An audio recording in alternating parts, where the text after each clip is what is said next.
Ladies and gents, with the last portion of the World Cup finally upon us, I wanted to take a different look at some of the tactics that we've looked at in the past couple of weeks. We've showcased three absolutely dominant tactics in the Premier League and lower leagues, but I kind of wondered something. How would they translate to the international stage? Let's find out. The lower league domination tactic brought one of our teams to promotion, another two to playoff promotion spots, and a bottom dwelling Premier League team into mid-table. Yeah, and one that never really made it out of the bottom half of their own table, but we won't talk about them. So overall, this tactic has done wonders for pretty much every team except Forest Green. But now we put the lower league domination tactic to a new test: international management. What I have done in these videos is I have taken my two countries, the US and England, and given them both the same tactic, simmed through the entire World Cup to see what would happen in the end. And here we are. I probably should have done two teams from different groups, but you know what, maybe next World Cup. But now let's see how they did. As you can see in Group B, both England and the US top the groups. England doing very well with 3 wins, 0-0 draws and losses, 14 goals for, 1 against, 13 differential, 9 points. So a flat 9 from them, perfect through the system, except for that 1 goal against. The US still tops in number 2, but they only won 1, drew 1, and lost 1. 4 goals for, 9 against, 4 points. Did not do nearly as well. However, still beating out Wales and Iran for that second spot. Diving deeper, though, into the group, the biggest thing here, England 7, US 0. An absolute thrashing. But the US getting a 2-all draw on Wales. England beating up Iran 5-1. They actually got... The US didn't get a goal, but Iran did. Interesting. US then beating Iran 2-0. Gio Reyna getting both. England finishing out the group with a 2-0 win over Wales. Now, into the knockout rounds. As you can see, somehow the US really picked it up and kicked the crap out of Netherlands. De Ligt in there with a 7-3, and that is it. They didn't even play Van Dijk. I don't even know. I don't know why you would not do that unless he was slightly injured or just exhausted. But Stengs with a 7-0, and those are the only greens. However, if we flip to the US side, you can see Morris, Reyna. I don't even know this dude. Sibachu? But McKennie, Bradley, Adams, Brooks, Robinson, all in the greens. Dest and Carter Vickers, the only ones who are not. Bradley is still in there. That is so interesting. He's 35 years old. Highly doubt he'll make it to another World Cup. But overall, an absolute thrashing from the US to the Netherlands. 3-1, and the US moves on. England, on the other hand, 4-0 drubbing over Qatar. I don't know how Qatar keeps making it out of the group stages. Every single time I've seen people play this, they constantly make it out and they're beaten by England or some other, team. So Grealish with a perfect 10.0, 3 goals, a nice hat trick. Foden getting 2 of the assists, Henderson getting the last. But Foden with an 8-3, Mount with a 7-0, Bellingham with a 7-9. I mean, overall, Saka, Tamori, Stones, Walker, Ramsdale, everyone getting into the green. Henderson with a green. So another absolute thrashing over Qatar, who just couldn't get out of the starting gate.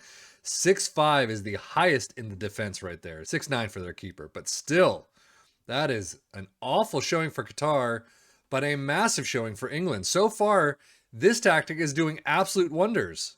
And look at the quarters. USA beating Poland 2-0.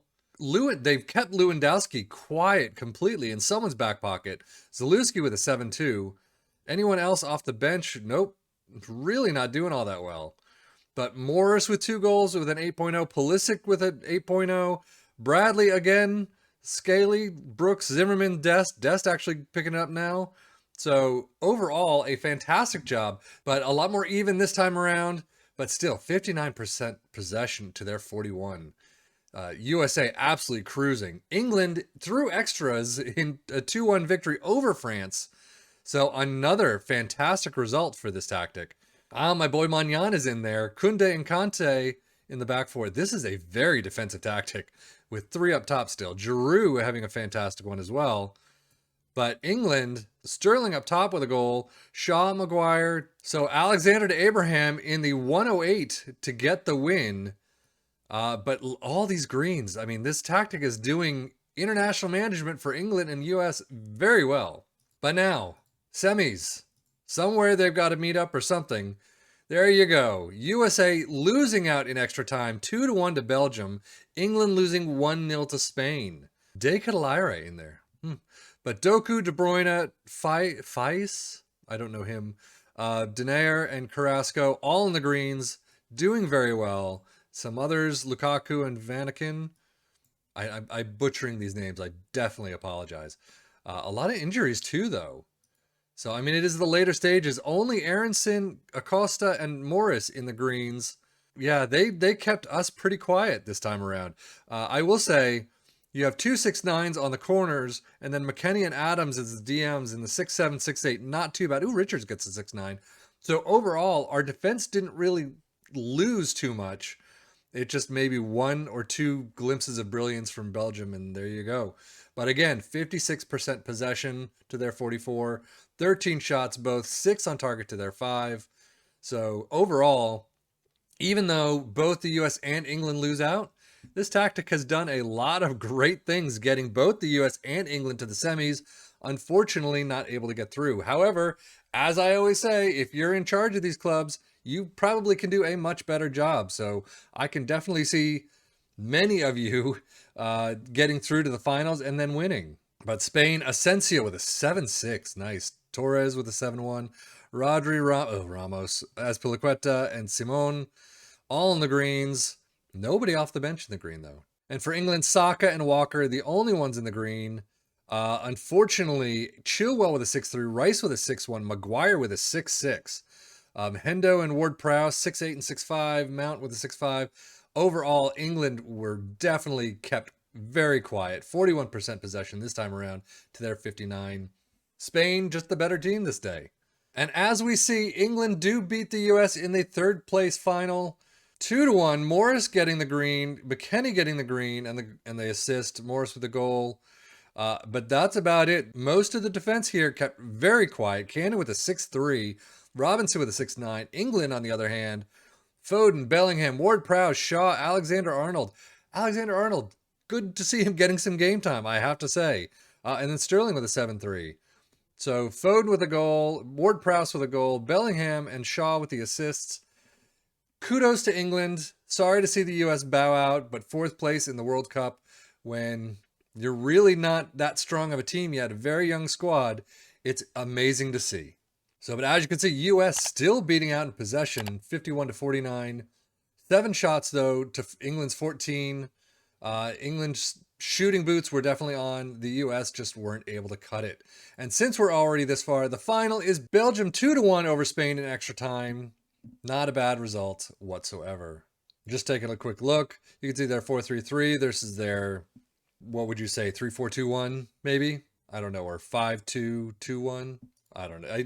Those things always get me. But anyway, that is the lower league domination tactic. We are going to try another one for tomorrow and then probably throw another one out there on the final match of the World Cup. I'll see. I want to do something for the 3rd place match as well, but we will see. But the lower league domination tactic has taken England and the US very far. I am kind of surprised. So all the way to the semis and the 3rd place match. A fantastic result so far. Next time out, we'll do another tactic for tomorrow and see how it does in international management. So as always, I am Sapien FM for the Football Manager blog saying thank you so much for watching. Take care and enjoy.